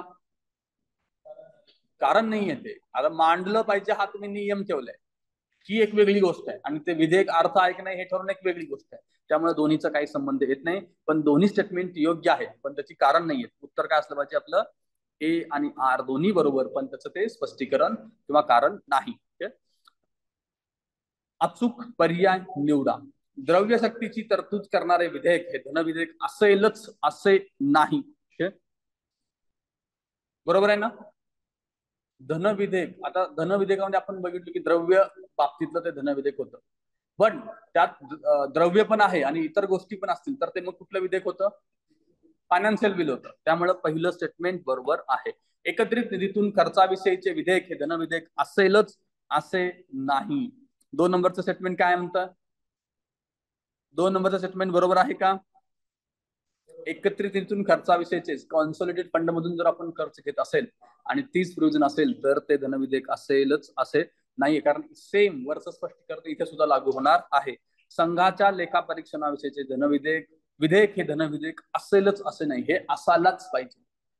मनी बिल मध्ये आपण ते 10 कंडिशन्स आहेत, त्याच्यामध्ये ही एक कंडिशन आहे की केंद्राच्या, संघ म्हणजे केंद्राच्या लेखा परीक्षा म्हणजे कॅगचा जो रिपोर्ट आहे तो धनविधेयकामध्येच येतो. ओके, वरच्या 2 केसमध्ये जर तुमचे धन सोडून इतर काही तरतुदी असतील तर ते वित्तीय विधेयक होऊ शकतात. त्यामुळे पहिले 2 बरोबर आहेत आणि खालचं क स्टेटमेंट चुकीचं आहे. उत्तर आहे आपलं 1. ओके, विधेयक मंजूर करण्यासंबंधात संसदेच्या दोन्ही सभागृहांमध्ये मतभिन्नता आल्यास असा अडथळा दूर करण्यासाठी राज्यघटनेमध्ये तरतुदी आहेत. यामुळे पुढील प्रकरणी दोन्ही सभागृहाची संयुक्त सभा होऊ शकते. कोणत्या केसमध्ये संयुक्त सभा होऊ शकते? धन विधेयकामध्ये राज्यसभेला काही अधिकार आहे का? नाही. तर त्यामुळे त्यांना तिथं काय करायचं? फक्त सजेशन द्यायचे आहेत, ते बाकीचं काहीच करू शकत नाहीत. त्यामुळे धन विधेयकामध्ये संयुक्त सभा घेण्याचा प्रश्न येत नाही. ऑप्शन क्रमांक 1 एलिमिनेट झाला. पुढे चला. सर्वसाधारण विधेयक. सर्वसाधारण विधेयक असलं पाहिजे. प्रॉब्लेम झाला तर संयुक्त सभा घेतली जाते. काय कलम आहे? 108. बरोबर आहे. 108 कसं लक्षात ठेवचाल तुम्ही? आपले 2 सभागृह एकत्र येतात ना, 8 दिसते तुम्हाला 2 सभागृह एकत्र आलेली, तर 108 तुमच्या लक्षात राहिलं पाहिजे. आता घटना दुरुस्ती विधेयक दोन्ही सभागृहात स्वतंत्रपणे मंजूर झाल्याशिवाय ते बिल पासच होत नाही. त्यामुळं हे येणार नाही. आणि वित्त विधेयक, फायनान्शियल बिल, मग अशी आपण बघितलं 117(3) बाबतीमध्ये दोघांना सेम अधिकार आहेत. त्यामुळे हे उत्तर आलं पाहिजे. उत्तर आहे आपलं ब आणि ड. खालीलपैकी कोणते विधान चुकीचे आहे म्हटलेलं आहे? संसदेच्या दोन्ही सभागृहांच्या संयुक्त बैठकीची तरतूद केवळ सर्वसाधारण विधेयके, वित्त विधेयकांसाठी, लागू आहे, अर्थ विधेयकाला लागू नाही. बरोबर आहे पहिलं स्टेटमेंट. ओके, आता वरती बघितलं ते स्टेटमेंट आहे. ओके, त्यानंतर जर लोकसभा विसर्जित झाल्यामुळे विवादित विधेयक लोप पावले असेल तर संयुक्त बैठक बोलविता येत नाही. बरोबर आहे हे स्टेटमेंट सुद्धा. ओके, राष्ट्रपतीने संयुक्त बैठक बोलवण्याची इच्छा सूचित केल्यानंतर लोकसभा विसर्जित झाली असेल तर संयुक्त बैठक बोलविता येते. फक्त इच्छा व्यक्त केली त्यांनी, मग ते होऊ शकते, त्याला काही विशेष काही कारण नाही, व्हायला हरकत नाही. ओके, त्यामुळे हे स्टेटमेंट सुद्धा बरोबर आहे. वरील पैकी एकही चुकीचं नाही. हा, आता राज्यांच्या बाबतीतलं विधेयक बघा. लेखा अनुदान, विनियोजन विधेयक, धन विधेयकाची व्याख्या, वित्तीय वार्षिक वित्तीय प्रपत्र. ओके, आता मला सांगा, तुम्हाला वार्षिक वित्तीय प्रपत्र माहिती असणार आहे. तिथे किती आहे? 112. मग इथं आपण 90 ऍड करतोय. ओके, आकडा 90. तर मग ड ला कुठे जोडला पाहिजे आपण? 3 ला. ओके, बरोबर आहे. तर मग ड ला 3 जोडला तर डायरेक्ट उत्तर येते तुम्हाला. एक जरी माहित असेल तरी उत्तर आलं पाहिजे. ओके, आणि धन विधेयकाची व्याख्या कुठं दिलेली आहे? 199. इथं काय करतो आपण? 89 ऍड करतोय. 200 पासून पुढे आपण 90 ऍड करतोय. बरोबर आहे. त्यामुळे ह्याला आपण 4 जोडलं पाहिजे. लेखा अनुदान 206 आणि विनियोजन आपल्या तिकडे किती होतं? विनियोजन विधेयक 100. त्यात पुन्हा आपण इथं 90 ऍड करतो. लक्षात आलं तुम्हाला? पुढे चला. अनुच्छेद 205 मध्ये खालीलपैकी कोणत्या बाबींची तरतूद नाही म्हणलेलं आहे? नाही. ओके, आता बघा याच्यामध्ये पूरक अनुदान मी वाचले, अतिरिक्त अनुदान वाचलेलं आहे, अधिकचे अनुदान वाचलेलं आहे, अपवादात्मक अनुदान आहे का इथे? काय असं नाही. त्यामुळे उत्तर आपलं 4 असायला हरकत नाही. एक्झॅक्टली काही माहिती नसेल तरी टाईप ऑफ अनुदान तरी आपल्या कुठे ना कुठे डोक्यात असतात, त्याच्यावरून आपल्याला हे उत्तर आलं पाहिजे. ओके, भारताच्या अर्थ मंत्रालयाच्या आय व्यय विभागाचे भाग हे आहेत. आय व्यय विभागाचे कुठले भाग आहेत? आता ऑप्शन मध्ये बघा, महसूल विभाग असलं पाहिजे, नागरी खर्च विभाग असलं पाहिजे. ओके, हे काय म्हणतात? जमा खर्च विभाग आय व्यय विभागाबद्दल चाललेलं आहे. त्यावर नावातूनच महसूल विभाग म्हणजे आय, खर्च विभाग म्हणजे खर्च व्यय, हे दोन तरी बाय डिफॉल्ट मला माहिती असले पाहिजेत. पुढे बघा, संरक्षण ड नंबरचं संरक्षण विषयक खर्च, तो पुन्हा खर्चाचाच भाग आला, तो सुद्धा असायलाच पाहिजे. नावावरून आय व्यय तुम्ही वाचलं नसेल तरी तुम्हाला आलं पाहिजे. उत्पन्न आणि खर्च. ओके, आणि अंदाजपत्रकीय विभाग मात्र येणार नाही. तो कोणत्या विभागाच्या अंतर्गत येतोय? इकॉनॉमिक अफेअर डिपार्टमेंटच्या अंतर्गत त्याचा समावेश होतो. अंदाजपत्रकीय विभागाचा बजेट बनवणारा विभाग आपण बघितले, आपल्या नोट्स मध्ये आहेत ते. ओके, त्यामुळे उत्तर काय पाहिजे? अ, ब आणि ड. 47. खालीलपैकी विधान कोणते योग्य आहे ते आपल्याला ओळखायचं आहे. अनुदानांच्या मागण्यांचे परीक्षण करण्यासाठी स्थायी समित्यांची व्यवस्था 1993-94 मध्ये करण्यात आली. 93-94 बरोबर आहे. ओके, यामुळे संसदेचे मंत्रालयावरील वित्तीय नियंत्रण सर्वसमावेशक होते. होतंय का? व्हायला पाहिजे सर्वसमावेश, कारण या समितीमध्ये वेगवेगळ्या पक्षांना स्थान दिलं जातं. त्यामुळे हे बरोबर आहे. प्रत्येक स्थायी समितीत 31 सदस्य असतात, हे सुद्धा बरोबर आहे. यापैकी 20 सदस्य लोकसभेचे आणि 11 सदस्य राज्यसभेचे असतात. काय केलंय? उलट केलेलं आहे ना, 21 आणि 10 केलेलं आहे. त्यामुळे ड चुकीचं, अ ब क आपलं उत्तर आहे. आणि त्यांनी अ ब कड पण दिलेलं नाही. ओके, चुकवलेलं पण नाहीये त्यांनी. खालीलपैकी कोणते सार्वजनिक व्ययावरती नियंत्रण करणारे साधन नाही म्हणले? परत रिपीट झालेला प्रश्न आहे. ओके, सार्वजनिक खर्चावरती नियंत्रण संसद ठेवते, कॅग ठेवतात, वित्त मंत्रालय ठेवतं, कोण ठेवत नाही? नियोजन आयोग ठेवत नाही. ओके, आता तसंही जर तुम्ही स्टेटमेंट बघितलात, काय म्हणते? साधन नाही, साधने नाहीत म्हणतोय का तो? साधन नाही म्हणतो. ओके, मग त्यामुळे आपण काय लिहिलं पाहिजे?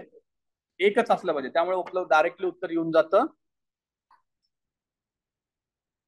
ठीक आहे, चला 49 बघा. खालीलपैकी कोणते विधान राज्य अंदाजपत्रकावरील प्रभारित खर्चाबाबत चुकीचे आहे? म्हणजे चार्ज एक्सपेंडिचर बद्दल चाललं. ओके, विधिमंडळाचा अध्यक्ष, उच्च न्यायालयाचे न्यायाधीश यांचा पगार व भत्त्यांचा खर्च प्रभारित खर्च आहे. बरोबर आहे ना स्टेटमेंट? यात काय चुकीचं नाही. राज्य विधिमंडळाचा कायदा करून भारतीय राज्य घटनेत नमूद विशिष्ट बाबींशिवाय इतर खर्च प्रभारित म्हणून जाहीर करू शकते. राज्य विधिमंडळाला तो अधिकार आहे ना कायदा करण्याचा? आहे. त्यामुळे हे स्टेटमेंट सुद्धा बरोबर आहे. प्रभारित खर्च विधानसभेत मतास टाकता येत नाही. बरोबर आहे. ओके. चार्ज एक्सपेंडिचर वरती मतदान होत नसतं. ओके. प्रभारित खर्चाबाबत विधिमंडळात चर्चा करता येत नाही. चर्चा करायला काय हरकत आहे? चर्चा तर करावीच लागणार आहे. त्यामुळं 4 नंबरचं आपलं उत्तर आहे. चुकीचं त्यांनी सांगितलेलं होतं. ओके. खालीलपैकी भारतीय रिझर्व्ह बँकेचे गव्हर्नर कोण नव्हते म्हणलेलं आहे. ओके. सी रंगराजन होते का? होते ना. मनमोहन सिंग होते का? होते. सुब्बाराव होते का? होते. नरेंद्र जाधव होते का? नाही. उत्तर क्रमांक आपलं काय आहे? 4. ओके. नरेंद्र मोदी असलं तर आपण कॅन्सल करावं लागलं असतं. ओके. पुढचा प्रश्न बघा. राजकोषीय उत्तरदायित्व आणि व्यवस्थापन अधिनियम 2003 आहे. आपण बघितलं FRBM ऍक्ट. ओके. कोणती 3 विवरणपत्रे सादर करावी लागतात आहे आपल्या नोट्समध्ये. आपण वेगवेगळी घटनात्मक दृष्ट्या मांडावी लागणारी 5 पत्र बघितली. या ऍक्ट नुसार 4 पत्र बघितली. ओके. अजून काही काय वेगळं असं एकूण 16 डॉक्युमेंट अंदाजपत्रक मांडताना असतात. ओके. पुढे एकीकृत वित्तीय विवरणपत्र हे सादर करावं लागत होतं का? एकीकृत इंटिग्रेटेड असं काय शब्द तिकडे होता का आपल्याकडे? असा कुठलाही शब्द तिथे नव्हता. खाली बघा. स्थूल आर्थिक आराखडा, आराखडा हा शब्द होता खाली. मध्यम अवधी राजकोषीय धोरण हे सुद्धा होतं. ओके. आणि फिस्कल पॉलिसी व्यूहरचना स्ट्रॅटेजी वालं ते सुद्धा होतं. म्हणजे राजकोषीय धोरण होतं. म्हणजे ब क ड मांडावं लागतं, अ मांडावं लागत नाही. हे उत्तर आपलं आहे ब क ड. ते सगळे रिपोर्ट्स वाचून घ्या, लक्षात ठेवा, त्याला काहीतरी छोट्या मोठ्या ट्रिक्स बनवून ठेवा. ओके. 52 केंद्रीय बँकांद्वारे वित्तपुरवठा करण्याचे धोरण राबविणे हे सामान्यतः आर्थिक धोरण साध्य करण्याचे साधन आहे. यास म्हणतात.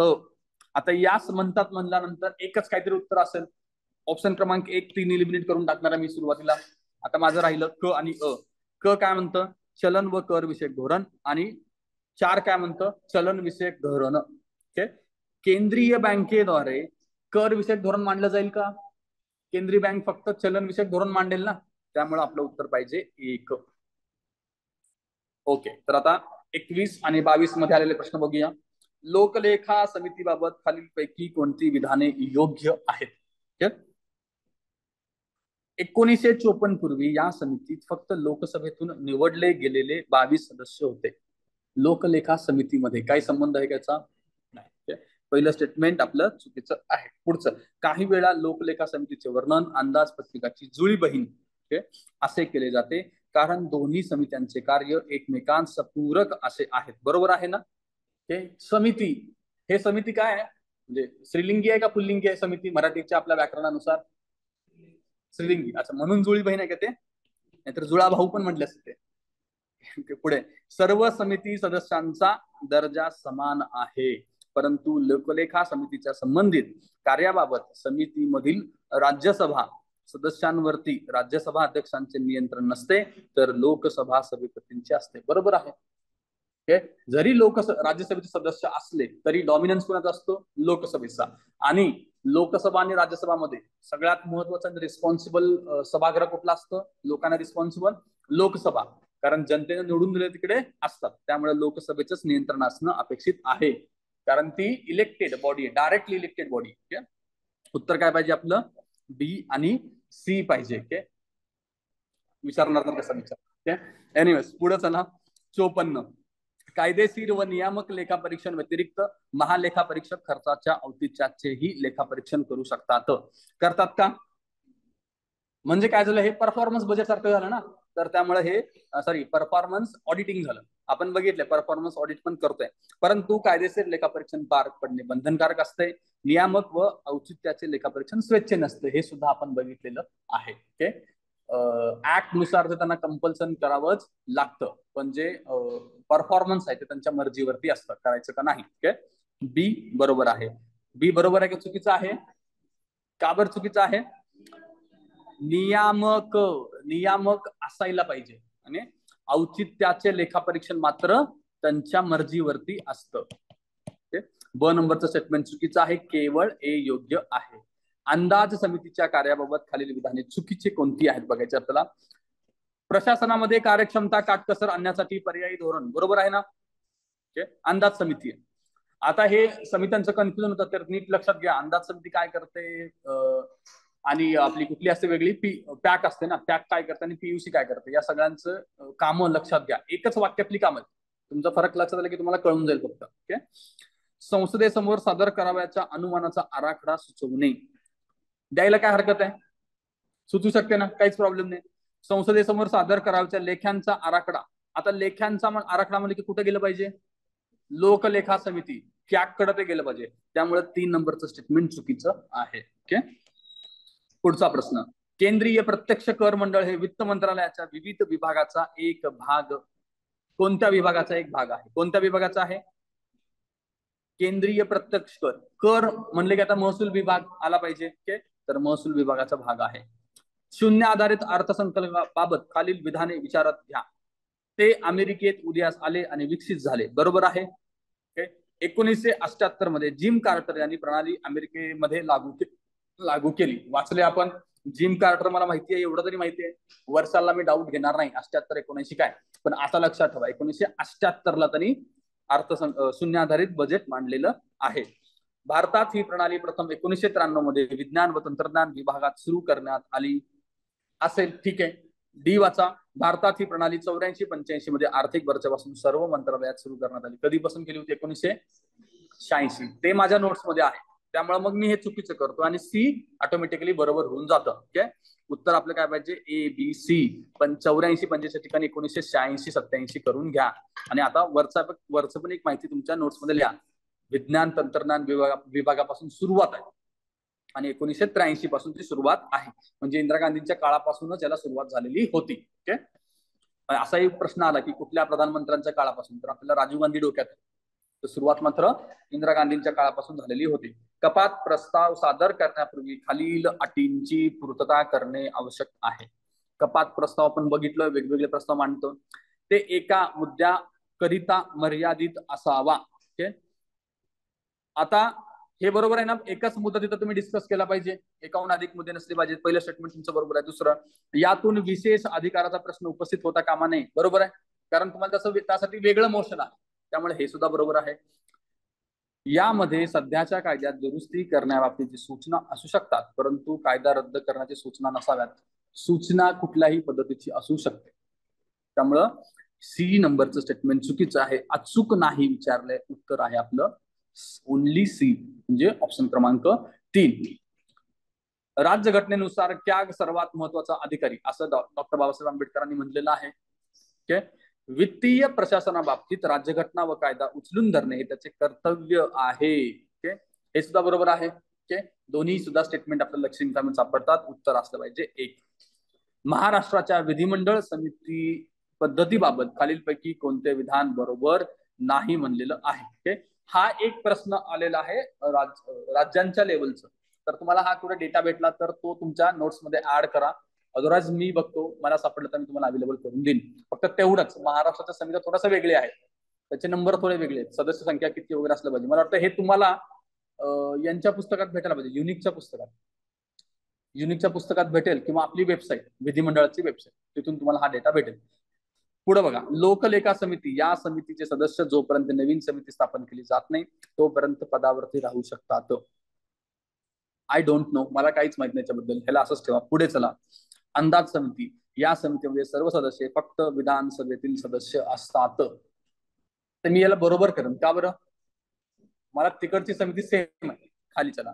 सार्वजनिक उपक्रम समिती, या समितीचे सदस्य विधिमंडळातील दोन्ही सभागृहातील सदस्य असतात. हे सुद्धा सेम आहे. ओके. 4. नियम समिती, विधानसभेचे सभापती हे या समितीचे पदसिद्ध अध्यक्ष असतात. हे सुद्धा बरोबर आहे. हे तर आपल्याला माहितीच असलं पाहिजे. तिकडे सुद्धा रूल कमिटीचे अध्यक्ष कोण असतात? सभापती असतात. मग आता मला कुठलं चुकीचं करायचं आहे? अशा वेळेस मला जर काही माहिती नसताना मी उत्तर लिहीन 3. आपल्याला मॅक्झिमम प्रेफरन्स द्यायचं 3 ला. मी 3 लिहून येणार आहे. जर माहिती नसेल तर उत्तर काय दिले त्यांनी? 2 दिले. ओके. ते म्हणतात की अंदाज समिती, या समितीचे सर्व सदस्य विधानसभेचे नसतात. तर आपल्याला, मला इतकं तरी कळलं की इथं विधान परिषदेचे पण सदस्य असतात. ओके. तेवढी फक्त आपल्याला एक माहिती ऍड करून घ्यायची आहे महाराष्ट्र राज्यांच्या समितीबद्दलची. पुढं, भारतात कार्यलक्षी म्हणजे कार्य निष्पादन अर्थसंकल्प याची सुरुवात कोणाच्या शिफारशीनुसार करण्यात आली? आता ऑप्शन्स मध्ये बघा, अंदाज समितीचा काय संबंध येईल का? नसायला पाहिजे ना काय संबंध. ओके. आणि हे आपण म्हणजे आपण आपल्या नोट्स मध्ये आहे, आपल्याला माहिती आहे फर्स्ट ने सांगितलेलं आहे, ते सगळं बरोबर आहे. प्रशासकीय आयोगच उत्तर आहे. बट जर आपण वाचलं नसेल तर कसं उत्तरापर्यंत पोहोचायचं हे तुम्हाला सांगतो. ओके.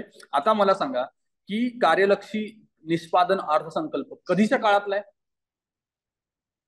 आपण नंतरच्या काळात आणलो ना, 70-80 दशकात आणलेलं आहे. तर अपेल बे कधीची आहे? तर हे 85 आहे, खूप जुनी आहे. तर त्याला सुद्धा मी एलिमेंट करू शकतो. ओके. आणि अर्थसंकल्प कसा मांडायचा कसा नाही हे काम महालेखा परीक्षकांचं किंवा कॅगचं आहे का? कॅगचा काही संबंध आला नाही पाहिजे. त्यामुळे हे सुद्धा आपल्याला चुकीचं करायचं आहे. ओके. उत्तर सुधारणा आयोगच लिहिलं पाहिजे आपण, जरी माहिती नसलं तरी. ओके. पुढे बघा, खालील विधानापैकी कोणते विधान योग्य आहे? 4 जानेवारी 2021 रोजी भारतातील संसदेच्या लोकलेखा समितीच्या शताब्दी समारोह साजरा करण्यात आला. या स्टेटमेंटला तुम्ही काय करसाल? बरोबर की चूक करसाल? तुम्हाला काय माहिती आहे? 1921 माहिती आहे. मग 2021 ला 100 वर्ष झाली पाहिजेत. बरोबर आहे. मग मी काय करणार आहे? या स्टेटमेंटला बरोबर करणार आहे.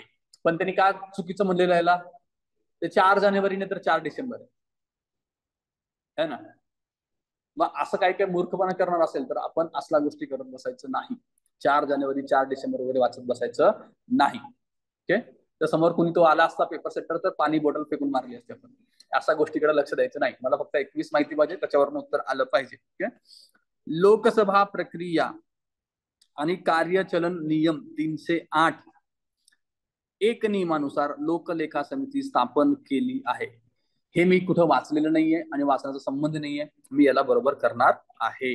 आणि या प्रश्नाचं उत्तर मी लिहिणार आहे अ ब दोन्ही विधान योग्य आहेत. पण त्यांनी काय दिलेलं आहे? फक्त ब. आता आपल्याला माहित आहे की ते 4 जानेवारी नाही,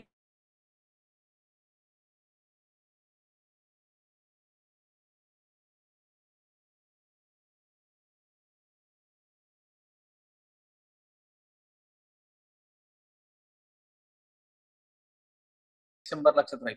बाकीच्या कुठल्या महिन्यामध्ये कन्फ्युजन होणार नाही. आता अजून एक लक्षात घ्या, ते नियम 308(1) परत जर विचारला तर आपल्याला माहिती असलं पाहिजे. आता एकदा आलाय. ओके. पहिल्यांदा जेव्हा येतो तो तेव्हा ते चुकीचं करत नाही तो जनरली. पण ह्याच्या पुढे ना, याच्यावरून तो प्रश्न बनू शकतो. कोणत्या नियमानुसार किंवा कोणत्या कलमानुसार ते बनलेलं आहे? तर 308(1) लक्षात घ्या. प्रिलिम्सला येऊन गेलाय. राज्यसेवा की कुठल्या राज्यसेवेला स्टेटमेंट मध्ये चालू होतं. ओके. तर मग 2दा प्रश्न येऊन गेलेला आहे, तर जी आपल्या नोट्स मध्ये गॅरंटेड इन्फॉर्मेशन असली पाहिजे. 308(1) लिहून घ्या. सार्वजनिक उपक्रम समितीबद्दलचे विचारात घ्यायला सांगितलं बघा. तत्कालीन वित्तमंत्री मोरारजी देसाईंची शिफारस होती का सार्वजनिक उपक्रम समितीला? नाही. कोण होते? कृष्णा मेनन. त्यामुळे पहिलं स्टेटमेंट चुकीचं आहे. मूलतः केवळ लोकसभेतील 15 सदस्य या समितीत होते, परंतु 78 साली तिचे सदस्य 22 पर्यंत वाढले. हे स्टेटमेंट बरोबर आहे का? नाही. कधी काय या गोष्टीची मला काही संबंध नसला तरी मला माहिती आहे की 78 ला काही झालेलं नाहीये, तिकडे 74 ला होणं अपेक्षित आहे. सदस्य संख्या सोडून द्या, वर्ष आपल्याला माहिती आहे. त्यामुळं ब चुकीचं आहे. संतोष गंगावर यांनी 2022-23 साठी अध्यक्षपदी निवडणूक झाली. हे तुम्हाला माहिती आहे का? अजिबात नाही. माहिती असण्याची अपेक्षा पण नाही. याला बरोबर करा. अनिल देसाई आणि प्रकाश जावडेकर महाराष्ट्रातील संसद सदस्य या समितीचे सभासद आहेत. हे सुद्धा माहिती नसताना बरोबर करायचं आहे. उगाच विचार करायचा नाही. प्रकाश जावडेकरांना काल पुण्यात बघितलं होतं, तिकडे कसं असतील, असलं काही विचार करत बसायचं नाही. दोन्ही स्टेटमेंट बरोबर आहेत. उत्तर काय आपलं? सी आणि डी. अच्छा, त्यावेळेस एलिमिनेट केलं होतं. पण त्यांनी ना मंत्रीपद त्यांनी सोडल्यानंतरचा काही पिरियड साठी घेतला असेल त्यांना तिकडं. हा, हे एक लॉजिक असू शकतं. मोस्ट ऑफ लोकांची गडबड का झाली की ते मंत्री होते, त्यामुळे तिकडे सदस्य नसणार आहेत असा विचार केला असणार आहे. ओके. तर मग तेच आहे. म्हणजे आपण कधी कधी उन्हाकरण जास्त विचार केला की आपला प्रश्न चुकणार आहे. कदाचित माझाही चुकला असेल, पण इथून आपल्याला मिनिमम रिजेक्शनच घेऊन जायचं आहे. ओके. खूप जणांनी सी लिहिलं असेल, मग उत्तर क्रमांक सी लिहून आले असणार आहेत. ओके. सी डी याचं एक उत्तर आहे. मेंटॉस कमी खाऊन जायचं परीक्षेला. दिमाग की बत्ती बहुत जलती है. त्यामुळे हे बघा, परीक्षेचं स्वरूपच खूपच काय म्हणता येईल त्याला, कॉमन तरी नाही पण सगळ्या लेवलच्या स्टुडंट्सला जमेल असे प्रश्न असतात. त्यामुळे आपण जेव्हा जास्त विचार करू ना तेव्हा उत्तर चुकतात. तुम्ही स्वतः एकदा काम करून घ्या बघा, तुम्ही प्रॅक्टिस करता तेव्हा बघा की एकदा आहे ना, जे येणारे प्रश्न आहेत ते पूर्ण सॉल्व्ह करायचे आणि दुसऱ्या राऊंडला न येणारे प्रश्न विचार करून सॉल्व्ह करायचे. एक पेपर तसा सॉल्व्ह करा. दुसरा असा करा की पहिल्यापासून जे येईल ते सॉल्व्ह करत जायचं. दुसऱ्या मेथडमध्ये तुम्हाला जास्त मार्क येतात. तुम्ही जेव्हा परत रिव्हिजिट करता आणि जास्त विचार करता आणि चुकून बसता. हे मोस्ट ऑफ लोकांना लागू पडतं, 90% लोकांना. काही लोकांचं परत आल्यानंतर जास्त पण येत असेल. तुम्ही ठरवा कसं करायचं. बट माझा अनुभव तर तसा आहे की तुम्हाला जेव्हा पहिल्या इन्स्टिंक्टला वाटतं ते मोस्ट ऑफ टाइम योग्य असतं. कारण आपण नंतर आलो की अति विचार करतो, हे असं नसेल तसं नसेल. असेल नसेलला काहीच अर्थ नाही. एक्झॅक्टली माहिती पाहिजे, नाहीतर आपले अप्रोच आणि लॉजिक घेऊन जायचं, मगच मार्क येणार आहेत. ओके, ठीक आहे. पुढे 64 वाला बघा, कॅग बद्दलचा प्रश्न आहे. कॅगचे वेतन भत्ते राष्ट्रपती ठरवतात. कोण ठरवतं? संसद ठरवते. महालेखा परीक्षक हे अकाउंटिंग आणि ऑडिटिंग दोन्ही कार्य करतात का? फक्त ऑडिटिंग करतात. ते कधी वेगळं केलं? आपण 76 ला वेगळं केलेलं आहे. महालेखा परीक्षकांचे वेतन भत्ते भारताच्या आकस्मिक निधीतून दिले जातात. आकस्मिक निधी आहे का? ते संचित निधी आहे, त्यामुळे हे चुकीचं आहे. महालेखा परीक्षक हे राष्ट्रपतींची इच्छा असेपर्यंत पदावर राहतात. त्यांना काय करतो आपण? इम्पिचमेंट करतो. कारण इच्छाचा काही संबंध आला नाही पाहिजे. काहीही योग्य नाही, सगळे स्टेटमेंट चुकीचे आहेत. 65 वरती या. खालीलपैकी कोणते उत्तम अर्थसंकल्प बनवण्याचे तत्वे आहेत? अर्थसंकल्पाची तत्वे आपण बघितलेली आहेत. ओके, पहिला आहे अंदाज महसुली तत्वावरती असावेत. अंदाज महसुली तत्वावरती असावेत. बरोबर आहे का? हे जे आता जॉईन झालेत ऑनलाईन त्यांनी म्यूट करायची पहिली गोष्ट, आणि अधून मधून जॉईन करू नका. It's not a cinema hall और सर्कस हॉल. तुम्हाला जॉईन करत असेल तर पहिल्यापासून या.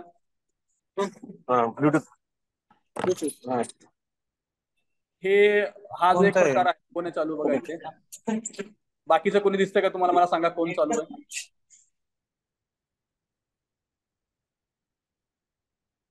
मेरा भी यही है.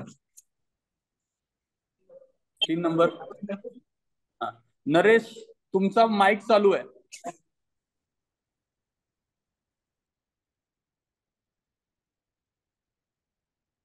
ओके, ठीक आहे. चलो पुढे. अंदाज महसुली तत्वावर असायला पाहिजे. पुढे अंदाज विभागवार असावेत. असतात का विभागवार? बघितले आपण. एकच मिनिट आता इथे. ठीक आहे, तर आपण अर्थसंकल्प बनवण्याचे तत्वे बघत होतो. अंदाज महसुली तत्वावरती असावेत, पहिलं बरोबर आहे. अंदाज, आता बघा, महसुली तत्वावरती असलं पाहिजे, हे मी बरोबर करतोय. कारण आपण बघितलं ना, माझा महसूल किती, माझा खर्च किती, याचा सगळ्यांचा मी विचार करून निर्णय घेत होतो, की त्यामुळे मी याला बरोबर केलेलं आहे. पुढे अंदाज विभागवार असले पाहिजेत, हे पण मी बरोबर केलेलं आहे. कारण आपण विभागवार अंदाज मांडतो, आपल्याला माहिती आहे. अंदाज जवळचे असले पाहिजे. याला काही सेन्स आहे का? जवळचे असले पाहिजेत, आहे का सेन्स? जवळची असते याला काय म्हणायचं माहिती का? ऍक्च्युअल आणि एस्टिमेशन मध्ये आपण जे करतो, ओके, तर त्याला म्हणायचं आहे की योग्य पद्धतीचे अंदाज असले पाहिजे. ओके, त्याच्यानंतर पुढे महसुली आणि भांडवली बाबी एकत्रित करणे. एकत्रित करतो का वेगळं करतो? आपण वेगवेगळं करतो. त्यामुळे मग मी ड ला तरी आउट करतो. मी ड ला आउट केल्यानंतर 2 आणि 4 मी एलिमिनेट करेन. ओके, पुढचं अंदाजपत्रक निव्वळ तत्वावरती असावा, सकल नसावा. सकल असतो की नाही?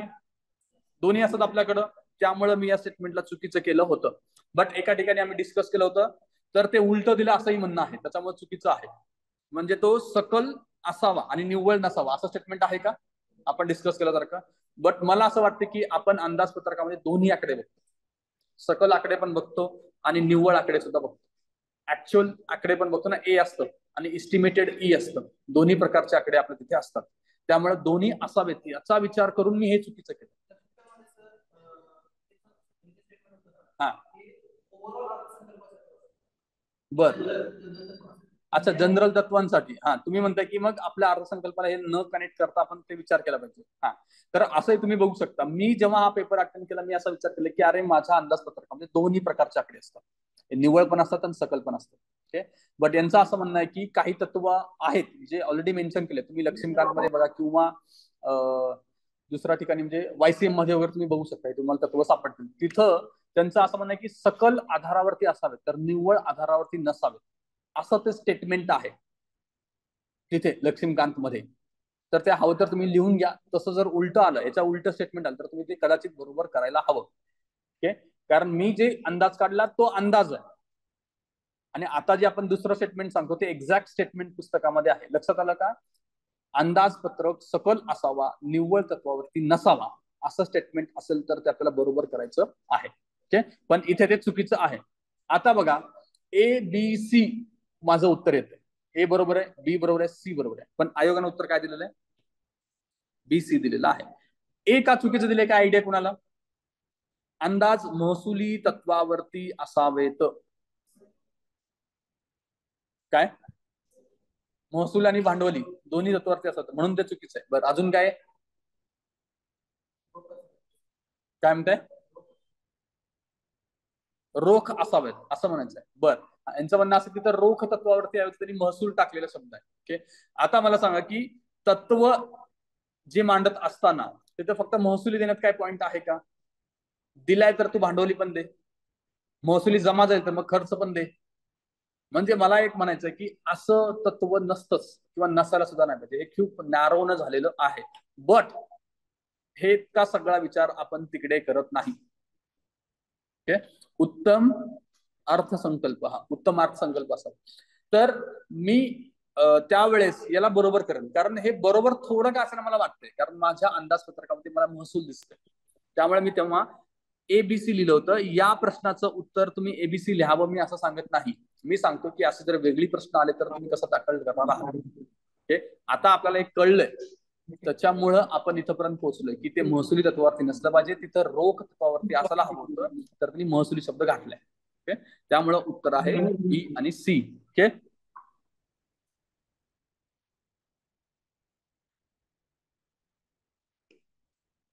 ओके. त्याच्यानंतर sir all point given in the Laxmikant sir book. बघा, लक्ष्मीकांत सरांच्या पुस्तकामध्ये कुठल्या पुस्तकात दिलेलं आहे अर्थसंकल्पाचा बजेट?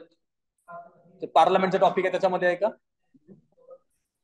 गव्हर्नन्स मध्ये दिलेलं आहे. बरं बरं बरं, गव्हर्नन्सचं ते दुसरं पुस्तक आहे, त्याच्यात अर्थसंकल्प दिलाय ना, तिथून ते एकदा पॉईंट बघून घ्या त्यांनी काय दिलेलं आहे, त्याच्यानुसार ते करून घ्या. ओके, आता जे आपल्या नोट्स आपण केलेत ना, त्या देसले सरांच्या आधारावरती, देसले सरांच्या पुस्तकांच्या आधारावरती. ओके, 66 बघा, भारतीय राज्यघटनेची खालीलपैकी कोणती रूढी परंपरा समजली जाऊ शकत नाही. बरं, रूढी आणि परंपरा कुठली नाही आपली आपल्या राज्यघटनेच्या बाबतीत? पहिलं, संसदेच्या लोकलेखा समितीचे अध्यक्ष विरोधी पक्षाचे असतात. बरोबर आहे, ही रूढी आहे. जर लोकसभेचा सभापती हा सत्तारूढ पक्षाचा असेल तर उपसभापती हा विरोधी पक्षाचा असावा. असं काय आहे का आपल्याकडे? बर, एक तर आहेच. म्हणजे तुम्हाला कन्फ्युजन असेल तर हे असंच ठेवून पुढे चला. 3 नंबर, जर राष्ट्रपतीचे पद रिकामे झाले तर उपराष्ट्रपती हे देखील उपलब्ध नसतील तर भारताच्या मुख्य न्यायाधीशांच्या अनुपस्थितीमध्ये सर्वोच्च न्यायालयाचा कोणताही न्यायाधीश राष्ट्रपती पदाची कर्तव्य पार पाडतो. हे कॉन्स्टिट्यूशन मध्ये मेन्शन आहे. ही घटनात्मक तरतूद आहे. ओके, तर ती रूढी परंपरेने नाही. तर माझं तेच उत्तर आहे 3. त्याने म्हणले की कुठली रूढी परंपरेने नाही म्हणले, आणि तिसरी हे घटनात्मक पद्धतीनं आहे. त्यामुळे मला उत्तर सापडलं 3 आणि 2 सुद्धा बरोबर आलं. हे पण लक्षात घ्या, सभापती सत्तारूढचा, उपसभापती विरोधी पक्षांचा असतो. वरीलपैकी एकही नाही लिहायचा प्रश्नच येत नाही. ओके, इतके सगळे आपण प्रश्न इथे बघितलेले आहेत. याच्यानंतर आपण पुढचा टॉपिक सुरू करूया. त्याच्या आधी आपण एक 15 मिनिटाचा ब्रेक घेऊया. आता वाजलेत किती? 11:07 झालेले आहेत. 11:20 पर्यंत या, आपण पुढचं लेक्चर सुरू करूया.